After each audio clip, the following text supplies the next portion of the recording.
One is the political environment. Very good. Two, our structures we have. People have faith in them. Those VHTs are very important people at the community level because they are their own. They are also parents, and they also embrace the same services because the VHT also has a house. So they will see that his house is actually being what? Sprayed, They will see that he's also getting a bed net, Namutumba District Health Officer James Kiria has attributed the decline in malaria cases in the district to support from the political wing that have tirelessly encouraged their community members to embrace IRS and smart home interventions as a way to fighting malaria in homes. A smart home we are talking about, it is this home which we have enabled to improve such that it has all the necessary preventive measures against what? Malaria. A home which we, in other times we can say is malaria free, such that there is no malaria transmission within that home. Kiria said that 95% of households have been able to embrace the indoor residue spraying IRS.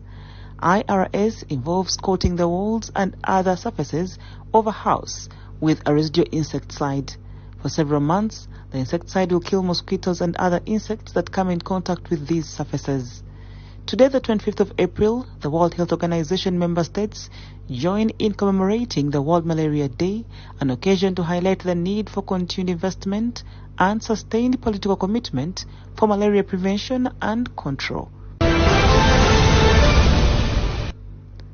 The Women with a Mission, a non-government organization, has filed a suit in Toro High Court against the management of Busumba Primary School, Busia's school, for allegedly expelling a student after she was reported to be pregnant. It's reported that in September last year, the school management subjected one of the students to a forceful pregnancy test, which turned out positive. The student was allegedly humiliated, consequently expelled. The matter was reported to Women with a Mission organization by the mother to the victim. In the case filed in Toro High Court on Tuesday by Women with a Mission, the parents of the victim are seeking justice for the alleged humiliation of their daughter. Monica Kureiza, the lawyer of the Women with a Mission, says that they want to challenge the act in which the minor was subjected to a forceful pregnancy test without the consent of her parents. Plan is to file a case at High Court, an application challenging the mandatory pregnancy at school and how it is done without the consent of the pupils or the consent of the parents. Betty Balisalamo, the executive director of Women with a Mission, says that this would be an opener to all the schools that are conducting unfair mandatory pregnancy tests to students. The issue of the pelvic examination, the pressing and knitting of the pelvic, it is painful for our learners. It is painful. It has actually made them go through humiliation, stigma and discrimination after they are being found pregnant.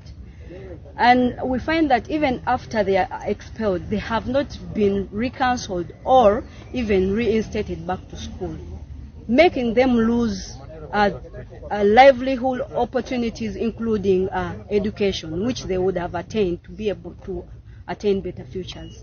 Thomas Wawire, a parent at Busumba Primary School, says that the people who do pregnancy tests are in most cases school matrons and are not trained to do the testing.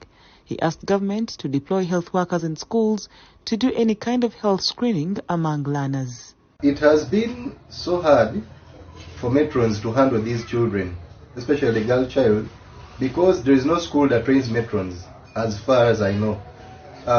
It would have been better if district authorities, especially the education department, either regional or even the Ministry of Education, came up with a mentorship program, how they can, which can help the matrons help these children. Extreme heat scorched parts of South and Southeast Asia on Wednesday, prompting schools across the Philippines to suspend classes. Heat warnings in the Thai capital and worshippers in Bangladesh to pray for rain.